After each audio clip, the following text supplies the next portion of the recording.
Hello students, welcome to the online platform of Shri Rama Bharati Public School. This is Monica Chiller, your business studies educator.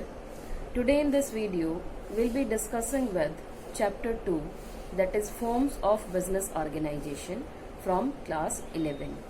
Right, let's start with it. Students, today we'll learn about how to start a company or how company can be established in a market, right?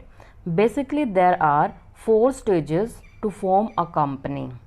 First one is promotion stage, second one is incorporation, next to this capital subscription, and the last stage is commencement of business. So whenever a company need to be established, these 4 stages need to be fulfilled, right? Now let me clear you one thing, that for a private company, you know it very well that there are 2 kind of companies, private and public. For a private company, first 2 steps need to be fulfilled. I repeat, for the establishment of a private company, first 2 steps need to be fulfilled, that is promotion and incorporation. And for public company, all the 4 stages need to be fulfilled, right? Now let's start with the first one, that is promotion. Promotion is the first stage, or this is the first requirement for establishment of a company, and it includes basically identification of business opportunities. Means all these functions which comes under promotion are performed by promoters, right? Now business opportunities will be observed first by the promoters, right? It will be seen that what kind of product should be produced, what kind of company should be established, right? And what would be the manufacturing process. Each and everything will be observed here under first step of promotion stage, that is identification of business opportunities. Means what kind of business would be suitable at a particular time to start. This would be observed here by the promoters, right? Next one is feasibility studies. There are different kind of feasibility studies. Feasibility studies means the detailed study or detailed investigation of the things. Under first step, opportunities are seen. Now the detailed investigation or study will be done, and feasibility study can be of 3 types. First one is technical feasibility study, second one is financial, and third one is economic. I repeat all the points. Feasibility studies can be categorized into 3 points. One is technical, another one is economic, and third one is financial feasibility studies. These studies need to be done or need to be performed by the promoters before establishment of the company under promotion stage, right? Technical feasibility study means the availability of technology will be studied here, what kind of technology will be used. Under financial, the arrangement of finance would be seen here, how the funds will be arranged from borrowed fund or from owner's fund. This will be determined there, right? Under economic feasibility study, the profitability will be assessed. How much profit can be earned by a particular level of investment, and what is the demand level of that particular product which we are going to plan to produce in the future. All these studies need to be done. Next one is name approval.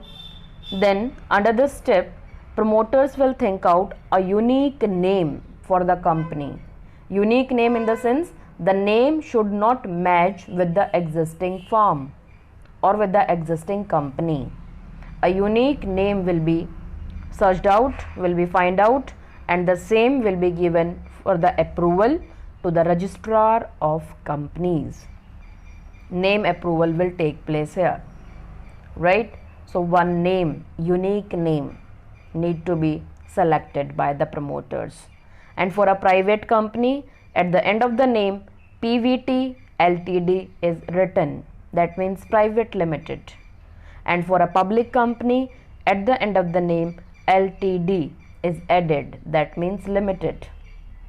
Okay, now next one is appointment of professionals. Professionals, you can say experts, the specialized persons. So if promoters feel that yes, there is a requirement of professionals, then all the expert persons whosoever required will be appointed here under this step. They will provide the advisory service or the expert kind of service. Next one is preparation of necessary documents.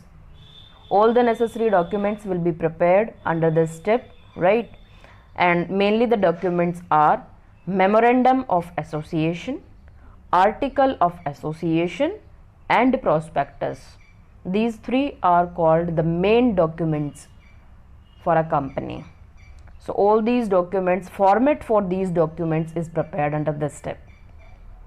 So basically these 5 steps are fulfilled by the promoters under promotion stage. Promoters are the person who play their role in the formation of a company at a very initial stage. Right? Moving ahead to the next step or next stage to form a company, that is incorporation. Incorporation includes 4 sub-steps. First one is filling of necessary documents. The documents which were prepared in the first stage will be filled out here, right? The filling step will take place here. The clauses will be filled, the detail will be filled, required detail will be filled in the documents. Then fee will be paid, whatever the fee is decided by the registrar. That fee will be paid, that fee will be paid. Then registration, after the payment of fee, registration will take place, and as the registration will be done, the authorities will issue a certificate, and that certificate is called certificate of incorporation. As soon as a private company gets this certificate, that company can start its functioning in the market, right? So these are the formalities, we can say legal requirements which need to be fulfilled to establish a company under second stage, that is incorporation. Fine. Okay.